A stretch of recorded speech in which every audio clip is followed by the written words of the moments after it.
Bismillahirrahmanirrahim. Assalamualaikum warahmatullahi wabarakatuh. Alhamdulillahilladzi fatiris samawati wa rafi'iha wa basitil ardi wa badi'iha wa alimil asrori wa samai'iha ahmaduhu hamdas syakirin li an'amihi rading bi gismihi mu'tarikim bi karomih. Subhanaka la ilma lana illa ma 'allamtana innaka antal alimul hakim. Rabbi shrah li sadri wa yassir li amri wahlul 'uqdatam min lisani yafqahu qawli. Ewanidin kajian Majelis Taklim Nurul Huda yang insya Allah dirahmati oleh Allah Subhanahu wa Ta'ala. Marilah kita senantiasa panjatkan syukur kehadirat Allah Ta'ala bahwa kita masih diberikan kesehatan, kita masih diberi kesempatan, kita masih diberi kedamaian, kenyamanan, keselamatan. Kenyamanan semua itu karena Allah Maha Pengasih lagi Maha Penyayang. Dan dengan bersyukur insya Allah akan memberikan keberkahan dalam sisa hidup kita ini, dan kita insya Allah dalam bimbingannya. Ikhwatin yang berbahagia, kajian kita yang berhubungan dengan mekanisme takdir, ya, bahwasanya yang namanya takdir itu memang ada beberapa hal ada di dalam Al-Quran disebutkan, ya, dan kita sebagiannya sudah kita cuplikkan, ya, sudah kita sampaikan, namun lebih baik, ya, karena ini topiknya mekanisme takdir, nanti akan kita dalami beberapa ayat yang ada di dalam Al-Quran. 3 hal yang perlu kita luruskan dalam hidup ini, ya. 1, kadang diri kita ini oleh Allah merasa sudah ditakdirkan serba kurang, akhirnya kita melihat orang lain itu ya lebih beruntung dibanding kita. Jadi orang lain itu lebih beruntung, lebih bahagia, dan kalau kita mungkin tinggi badan kita kurang tinggi, ya menganggap orang lain ini lebih tinggi, lebih ganteng, ya, lebih bahagia. Padahal kan sebetulnya itu harus tidak kita manage dalam pikiran kita. Harus kita luruskan bahwa sebenarnya Allah sudah memberikan kesempurnaan jasmani, kesempurnaan pikiran, dan kesempurnaan jiwa kepada kita. Dan kita memang kadang juga informasikan bahwa kehidupan ini seperti mampir ngombe, ya, seperti hanya mampir minum sebentar saja, ya. Sehingga itu kalau diterima secara dangkal, ya terus kita menjadi ngelokro bahasa Jawanya itu, menjadi malas, tidak bisa bekerja. Wah, ini sudah takdirnya, ya. Karena kekurangan, karena bukan takdir tapi karena malas. Ya. Nah, oleh karena itu, ya, kita memang harus melakukan, ya, kita harus melakukan, dan kita juga menyingkirkan yang tidak penting. Karena yang penting, kalau kita tidak melakukan sesuatu yang penting, akhirnya yang tidak penting kita lakukan. Kita harus memberikan perubahan. Maka perubahan itu jangan kita tunda. Jangan sampai kita menua tanpa amal. Karena ya yang namanya rezeki itu kan sebenarnya mengikuti tindakan kita. Ya. Sebab apa? Ya. Karena Allah memang tidak mendolimi. kita diberikan perangkat yang sama ya oleh Allah ya, sering kita baca dalam surat 16 ya. Surat An-Nahl itu ayat 78. A'udzubillahi minasyaitonirrajim. Bismillahirrahmanirrahim ya. Wallahu akhrajakum mim butuni ummahatikum la ta'lamuna syai'a wa ja'ala lakumus syam'a wal absara wal afidah la'allakum tashkurun. Dan Allah mengeluarkan kamu dari perut ibumu dalam keadaan tidak mengetahui suatu apapun, dan Dia Allah memberimu pendengaran, penglihatan, dan hati nurani agar kamu bersyukur. Nah, ini modal yang kita lihat. Jadi modalnya sama. Maka kita tidak boleh meremehkan yang modal ini, karena kita diberikan modal oleh Allah sama. Jadi Allah tidak memberikan keputusan yang mutlak nanti kita di hidup ini sengsara, bahagia, kemudian menjadi orang yang kafir tertutup atau menjadi orang yang mukmin tertutup. Itu ternyata kita oleh Allah diberikan pilihan. Sebab Allah itu memang tidak zalim. Ya. Kita diberi pilihan-pilihan. Ya. Karena Allah tidak zalim. Kalau kita misalnya ya, melihat di dalam surat An-Nisa ya. Surat An-Nisa ayat 40 ya. Jadi di sini sebutkan ya. Ayat 40-nya innallaha la yadlimu misqala dzarrah wa in taku hasanatan yudha'ifha wa yu'ti milladunhu ajran adzima. Sungguh Allah tidak akan menzalimi seseorang walaupun sebesar atom, dan jika ada kebajikan sekecil atom pun niscaya Allah akan melipat gandakannya dan memberikan pahala atau balasan yang besar dari sisinya. Ayat ini jelas sekali, Allah tidak mendolimi.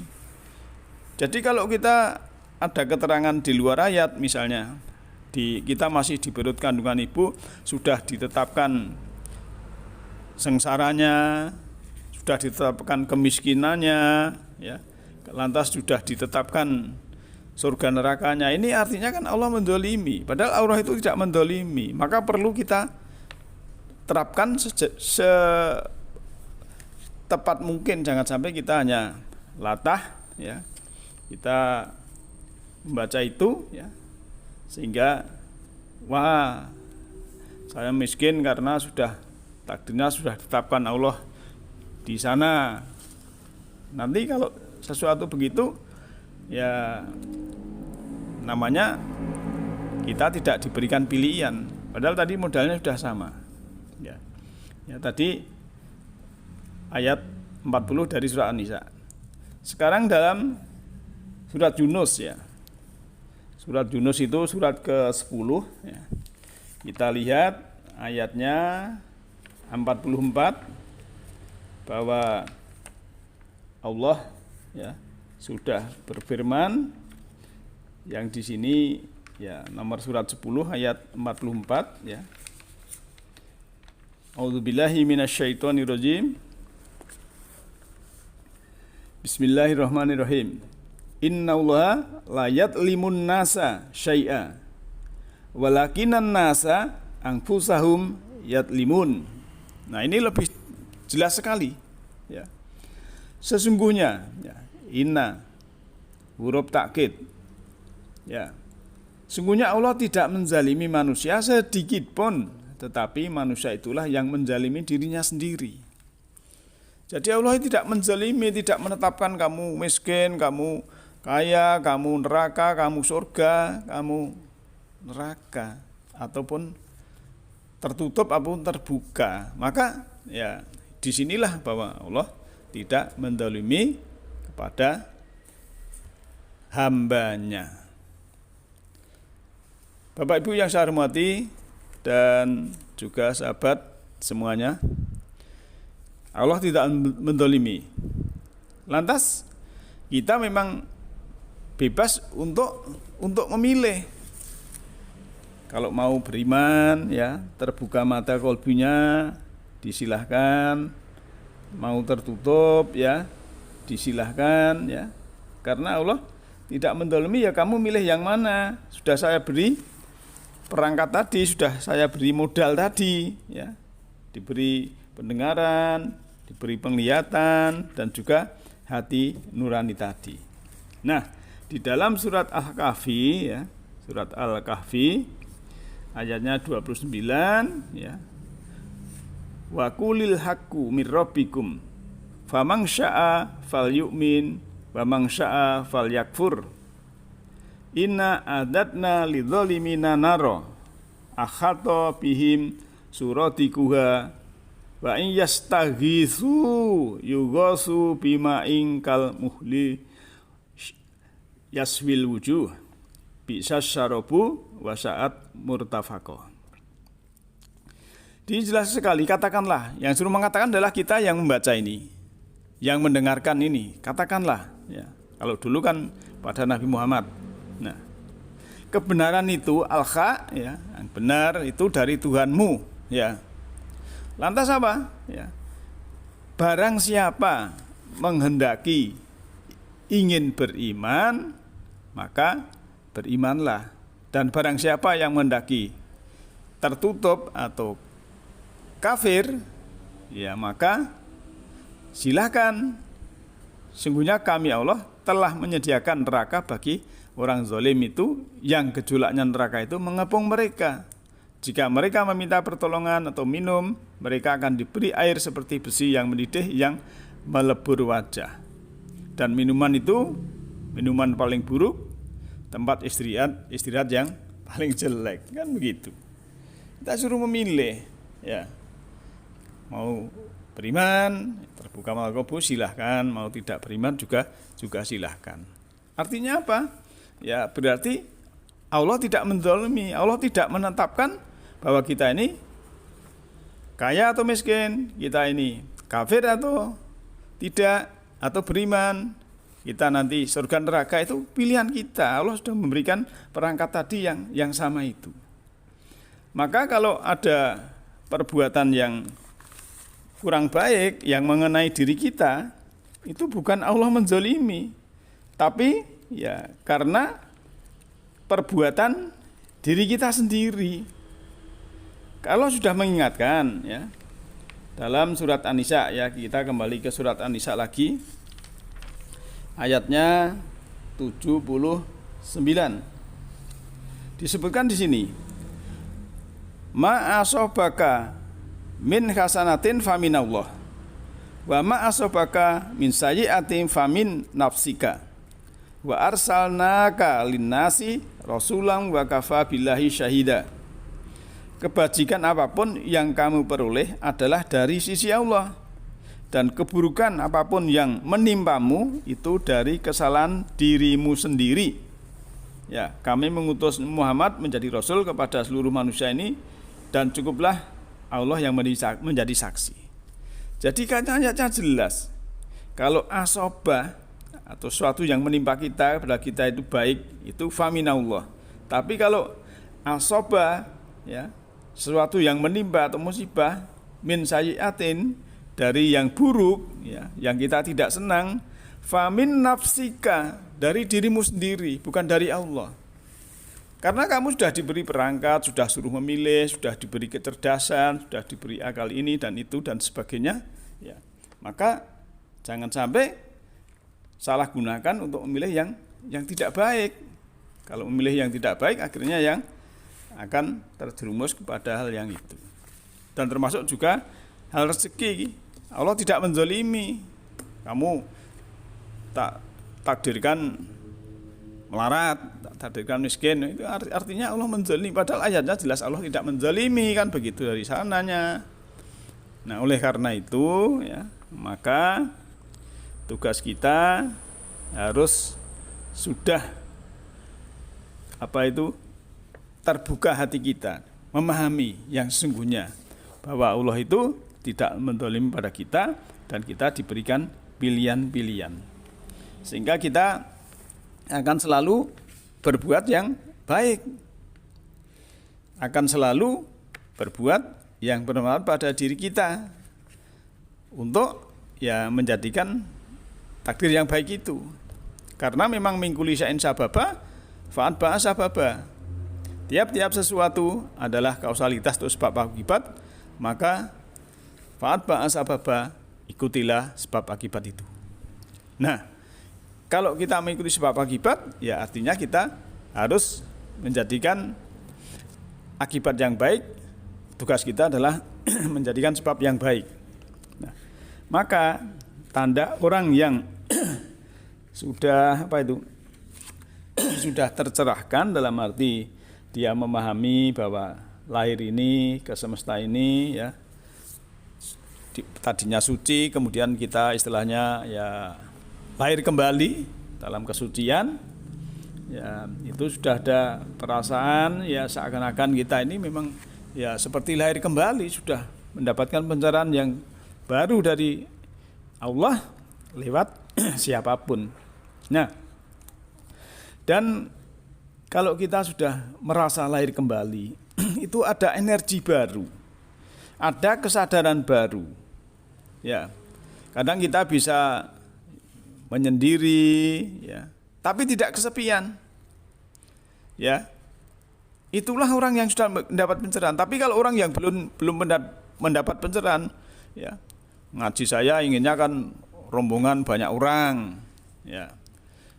Kemudian ya apa-apa pengennya banyak orang, kesepian dalam kesendirian. Tapi kalau orang sudah mendapat pencerahan, dia faham akan Allah, ma'rifatullah, sudah faham akan takdir, ya walaupun dia sendiri itu tidak kesepian karena Allah bersamanya dan dia mengetahui sungguhnya hidup ini seperti ini.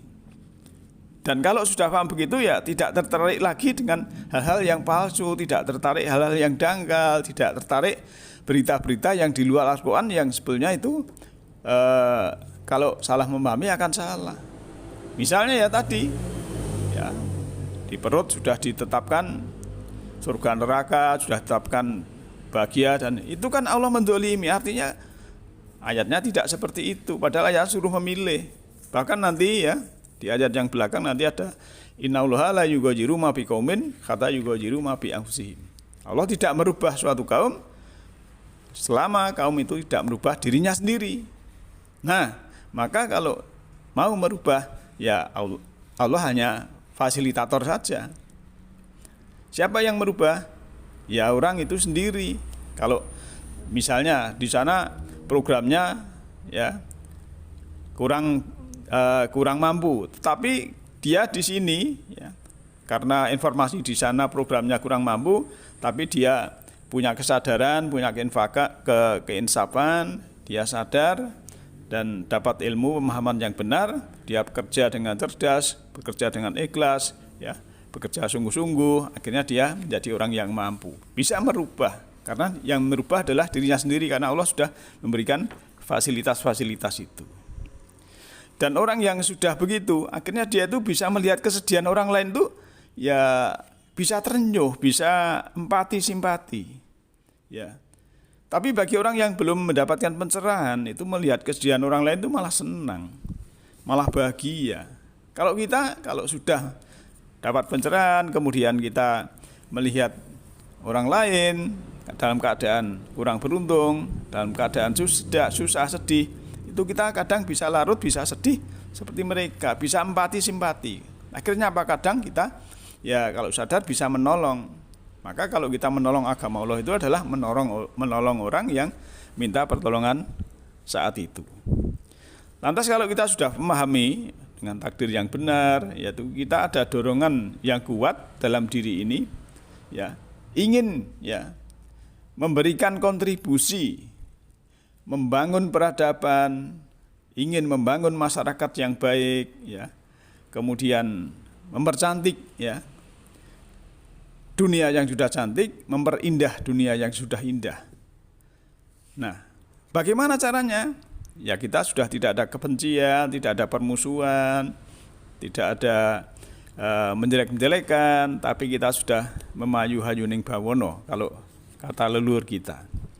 Dan kalau kita sudah memahami dengan benar, ya memahami ma'rifatullah dengan benar, kemudian memahami takdir dengan benar, ya itu kita ada keinginan besar, ya untuk memahami, ingin belajar dalam rahasia-rahasia kehidupan ini, ya, rahasia diri di dalam semesta ini.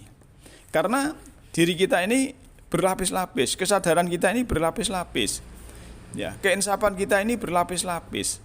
Nah, kita ingin selalu terus belajar dalam kehidupan ini, ingin lebih baik, karena orang yang selalu belajar itu kan malah merasa bodoh, ya, tidak merasa tidak tahu apa-apa, tidak bisa apa-apa, ya, bukan siapa-siapa dan juga tidak punya apa-apa. Itu sudah nikmat pada Allah. Nah, artinya berbahagia, ya, sehingga kalau kita sudah paham betul dengan seperti itu, ya kita mungkin juga nanti bisa punya inspirasi, ya, punya kreativitas, ya, pikiran yang wawasannya itu bagus, punya ide yang cemerlang, ya, untuk merubah keadaan dirinya dan lingkungannya. Nah, Ikhwatin yang berbahagia, maka kalau kita melihat dan mencermati ayat-ayat ini, maka tugas kita adalah memperbaiki sebab-sebab yang di sini supaya nanti kita punya akibat yang baik. Jadi kita kalau sudah ditetapkan programnya dalam surat Al-Hadid ayat 22 di belakang nanti kan kita bahas, ya gitu kita jejerkan dengan surat 13 ayat 11, ya. Dan kita juga tadi sudah sampaikan surat 18 ayat 29, ya. Dan manusia sudah diberikan perangkat, sudah diberikan pilihan, dan juga sudah diberikan, ya, kecerdasan, suruh milih, maka harus memilih yang baik bagi yang sudah mendapat pemahaman yang benar, dan juga selalu ingin berbuat yang terbaik untuk umat ini, dalam arti yaitu tadi memayu hayuning bawono, juga mempercantik dunia yang sudah cantik, memperindah dunia yang sudah indah dengan cara memperbaiki diri dan lingkungan, bisa menerima apa adanya, jujur pada diri sendiri, dan juga mau memberikan kontribusi yang terbaik, dan sudah menjadi punya orang yang intuisinya tajam. Nah, keinginan mengenal diri sendirinya itu akan tumbuh sehingga akan mengenal dirinya dengan sungguh-sungguh. Demikian Bapak Ibu yang saya hormati, ya. Lain kali kita sambung lagi yang berhubungan dengan mekanisme takdir, karena ini ya perlu pemahaman yang komprehensif, pemahaman yang holistik, karena Al-Quran itu adalah petunjuk dari Allah yang perlu kita pelajari sehingga kita akan mendapatkan ilmu, mendapatkan pemahaman yang kebenarannya mutlak. Dan itu kalau ada orang yang belum sama dengan pemahaman kita karena memang pemahaman itu berlapis-lapis, ya kita tidak usah mengejek dan lain sebagainya. Kalau kita sudah mendalam, ya alhamdulillah, karena ilmu Allah itu diberikan kepada orang yang ingin menghendaki. Yahdilahu linurihi mayasya. Allah menghendaki, memberikan petunjuk kepada siapa yang hendaki berupa semesta ruhan ini. Siapa yang berkehendak akan diberikan nur ilahi atau cahaya ilahi. Demikian, semoga ada manfaatnya dan kita diberi bimbing oleh Allah Subhanahu wa taala, ya. Nasru minallahi wa fathun qarib. Alhamdulillahirabbil alamin. Assalamualaikum warahmatullahi wabarakatuh.